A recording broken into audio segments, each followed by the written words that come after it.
Selama 550 tahun itu sejarah menulis itu. Tiba-tiba di abad ke-9 akhir muncul Ubaidillah sebagai anak Ahmad bin Isa yang keempat. Ini loh Pak Haji, manuskrip sudah ada. Abad ke-4, ke-5, ke-6, ke-7, ke-8, ke-9 pun sudah ada. Cuma imatnya enggak datang. Cukup punya akal yang waras untuk meneliti dia nasabnya asli atau tidak, keturunan Nabi atau tidak. Itu menggunakan akal yang waras. Jadi yang mencintai keluarga Nabi, khususnya di Habaib, yang mencintai Habaib, berarti mereka tidak waras. Itu yang dimaksudkan oleh Raden Sayyid Roma Irama. Ya, jadi kalau tidak waras, maka cinta sama Habib. Kalau waras, pasti tidak akan cinta sama Habib. Ini pola pikir yang kebalik. Ya Allah, ada-ada saja ya. Pak Haji, Pak Haji. Pak Haji ini nggak paham-paham gitu. Pak Haji ini, ya, memang sudah tua. Sudah saatnya Pak Haji ini fokus aja ibadah. Nggak usah ngurusin nasabnya orang lain. Apalagi sampai mengungkapkan hakul yakin, hakul yakin. Pak Haji ibadah aja Pak Haji. Ngeri soalnya. Barangkali umur nggak ada yang tahu. Ya, begitulah Pak Haji. Ini udah akhir zaman Pak Haji. Nih kita dengarkan nih, apa sih Pak Haji sampaikan? Saya nggak mengerti ilmu nasab. Tapi saya tidak bodoh-bodoh amat untuk meneliti apa yang diuraikan oleh Kiai Imaduddin Utsman. Beliau nggak bodoh-bodoh amat. Tapi meneliti macam apa? Meneliti itu, contoh, Imaduddin meneliti nasabnya Habaib. Oh, menelitinya harusnya mencari apa yang menjadi objek. Nah, ke Robito Halawiyah ini boro-boro. Padahal Robito sudah menyampaikan untuk menyempurnakan, silahkan datang ke Robito Halawiyah. Tapi apa? Malah kabur Pak Haji. Aduh Pak Haji, jangan gagal paham ya Pak Haji ya dalam hal ini ya. Bercerita diantaranya bahwa yang namanya Ahmad bin Isa, keturunan Rasulullah SAW, sejak abad ke-4, ke-5, ke-6, ke-7, ke-8 sampai 9 awal itu tercatat di dalam manuskrip kuno, hanya punya anak 3, Muhammad, Ali, dan Husain. Selama 550 tahun itu sejarah menulis itu. Tiba-tiba di abad ke-9 akhir muncul Ubaidillah sebagai anak Ahmad bin Isa yang keempat. Ini loh Pak Haji, manuskrip sudah ada. Abad ke-4, ke-5, ke-6, ke-7, ke-8, ke-9 pun sudah ada. Cuma imatnya enggak datang. Metodenya pun ingin dikasih tahu sama imat terkait metode nasab pun dia tidak datang. Jadi mau bagaimanapun, ya susah untuk dijelaskan gitu Pak Haji. Pak Haji jangan sampai gagal paham Pak Haji. Umur Pak Haji. Umur. Ingat umur Pak Haji. Ngeri-ngeri sedap nih Pak Haji nih. Masya Allah, jangan begitu ya Pak Haji. Nggak usah pinter-pinter amat untuk meneliti, untuk menerima hal ini. Loh, nggak usah pinter-pinter amat.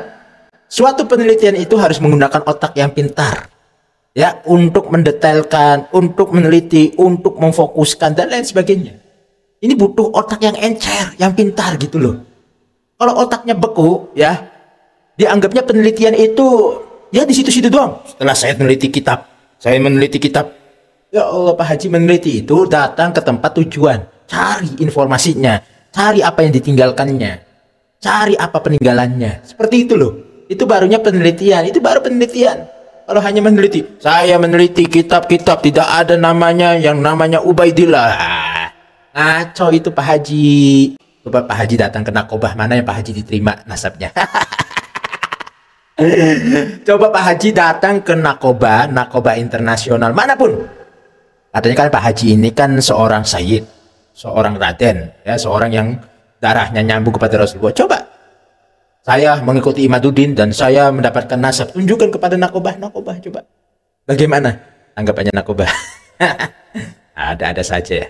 Cukup punya akal yang waras. Cukup punya akal yang waras ya. Warasnya macam apa itu Pak Haji? Saya nggak mengerti ilmu nasab. Tapi saya tidak bodoh-bodoh amat untuk meneliti apa yang diuraikan oleh Kiai Imaduddin Utsman. Beliau bercerita diantaranya bahwa yang namanya Ahmad bin Isa, keturunan Rasulullah SAW, sejak abad ke-4, ke-5, ke-6, ke-7, ke-8 sampai 9 awal itu tercatat di dalam manuskrip kuno, hanya punya anak 3, Muhammad, Ali, dan Husain. Selama 550 tahun itu sejarah menulis itu. Tiba-tiba di abad ke-9 akhir muncul Ubaidillah sebagai anak Ahmad bin Isa yang keempat. Nggak usah pinter-pinter amat untuk meneliti, untuk menerima hal ini. Cukup punya akal yang waras.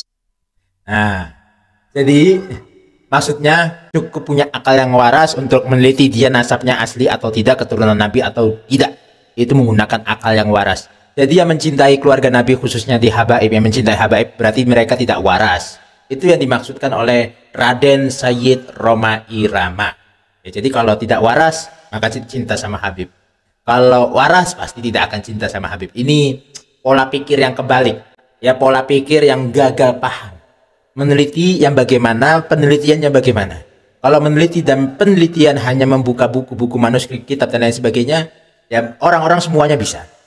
Tapi kalau memang penelitiannya itu betul-betul, dia akan mendatangi tempat-tempat objeknya di mana dia harus meneliti. Misalnya, contoh, harus ada untuk melengkapinya ke Robitoh Halawiyah, datang ke Robitoh Halawiyah. Untuk melengkapinya cari makomnya. Apakah benar Ubaidillah ada makomnya? Cari. Apakah Ubaidillah itu punya abah namanya Ahmad bin Isa? Cari makomnya. Ya, penelitian. Ahmad bin Isa itu ada 2. Contoh, Ubaidillah ataupun Abdullah adalah orang yang berbeda. Cari lagi. Kok bisa yang berbeda bagaimana? Itu penelitian. Ini tahu-tahu ini penelitian kami, penelitian saya dan lain sebagainya. Alah, aneh.